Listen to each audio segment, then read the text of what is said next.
Everyone, Velma Gardens here, also known as the Velminator, your permanent results coach. This is day 28 of 365 days of my motivational moment. And I just want to go through a summary of everything that we've been covering through meditation for this entire week. I just kind of want to bring it into like a little tiny masterclass, and I'll try to make this as brief as possible. So the first thing you need to understand about meditation is to try to make the time for it to even begin with.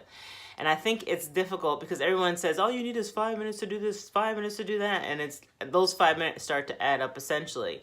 And I would say just for the length of most TV commercials, you could probably start to be in a meditation. And what happens is you'll start to see the benefits very, very quickly. And it's something that you'll want to make a priority in your life more than anything else, because it can be life-changing if you give that kind of attention to it. Now, the thing that I said before about how thoughts become things, or thoughts have an emission, they have a chemical emission, which your body then absorbs. So whether they're positive thoughts or negative thoughts, whatever those thoughts are, your body absorbs that emission, and then it sort of seeps in that emission. It absorbs it, and it becomes addicted to whatever it is you've been feeding it all this time. So after so long you've been doing that over and over again, then your body becomes the brain. So in other words, it's hard to change habits because your body's become addicted. So it's recalling for you to continually send those brain chemical messages that you had been sending it to, creating that soup that it's been absorbing. So then it starts to dictate to the mind what it wants. And so that's why habits are so difficult to change.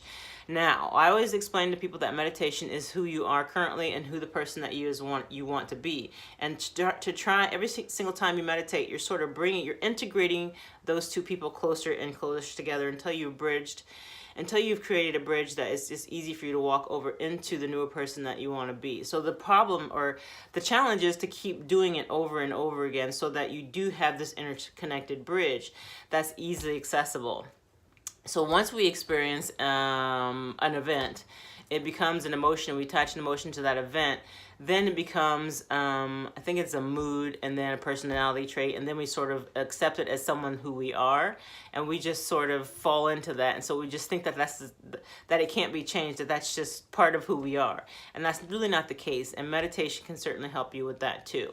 Now, in terms of the brain waves and slowing down your brain waves, I think what's really important is to understand that there are, I think it's 4 different types of brain waves.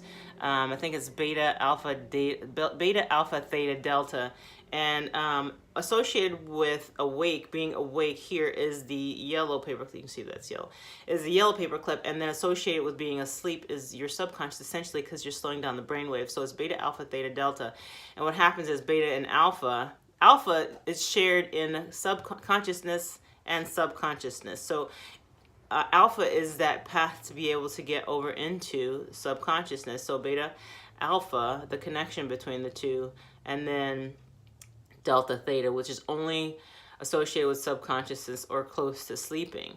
And it's really important to understand this because I think that once we reach the subconscious mind, it's so much easier to sort of unravel that connection that we've made between the emotion and whatever event or unraveling that we're trying to do. And I'm not saying that you should go in there and start unraveling your life. And I don't think I mentioned that in the other videos, but you have to know that you have the ability to be able to go in and do that. And I think for me, as I continue to study this, that's the deepest I want to get with that right now, because there's more that I'm experiencing and start to have it unfold myself.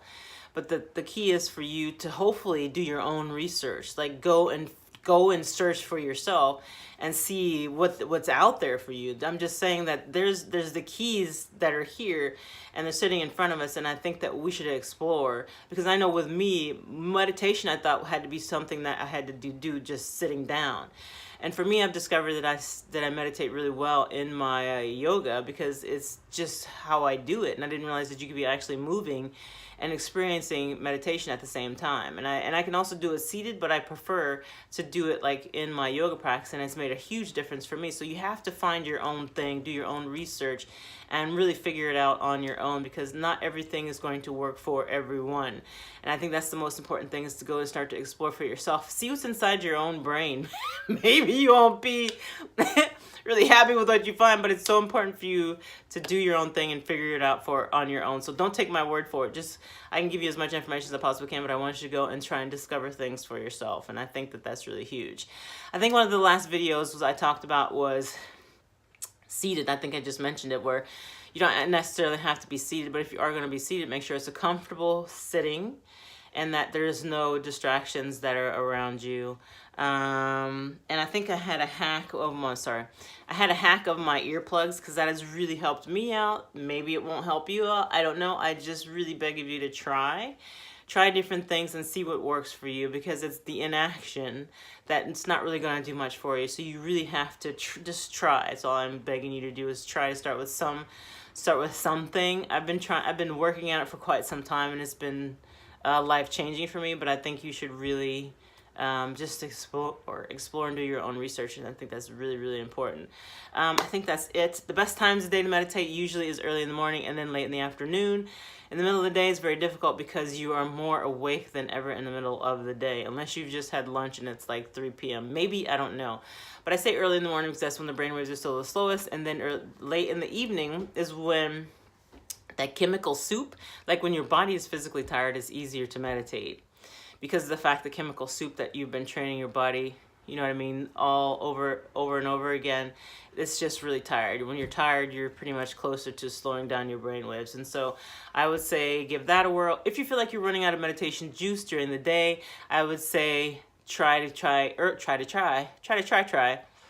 in the morning and then late in the evening, and then that should sort of balance you out. But I'm just saying, try and make it a part of your life, because it is very life-changing.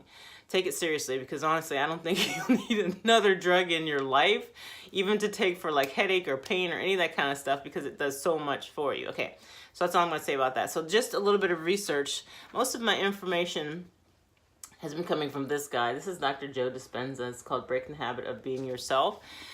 I go YouTube him, go and just study everything this guy does. Like he's got 4 or 5 books out, I believe. Just an amazing human author, person, information. I would just go read everything he has to say. You can believe in God, you can believe in the universe, you can believe in whatever you want, but he's got everything to back it up in all the science, and you can just sort of experiment for yourself to see. You're not going to go crazy or anything, but I mean, just experiment for yourself, and just do it for yourself. Go do your own research. Now, I still have the meditation induction that's in the link in my bio, and I'm late uploading this video because I just couldn't get it to upload, so I'm hoping redoing it in a shorter format will help it upload faster, and you'll be able to get to see it. So there is an induction meditation that was actually written by the Joe Dispenza guy that I've just mentioned to you. It's done in my voice. It was my own personal recording. I'm just making it available to you. I've also put the PDF in there so you can read through it on your own and decide that you're going to put it in your own voice. Okay, so that's all I'm going to say, because this video is already too long.